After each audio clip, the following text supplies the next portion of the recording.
алайкум, бародарони мусулмон. Имрӯз рӯзи саиди ҷумъа, рӯзи як ҳафтаи авфи гуноҳҳост.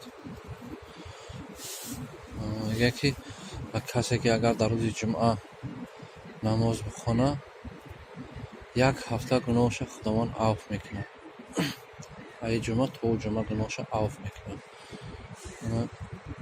Агар аз фурсати муносиб истифода бурда, тамоми мусулмонони ҷаҳонро табрик ва муборакбод гуфта, ба онҳо, ба ҳамаи шумо тамоми хушуҳои зиндагиро таманна дорам. Бигузоред ҳама вақт сарбаланд, хонаобод зинда бошед.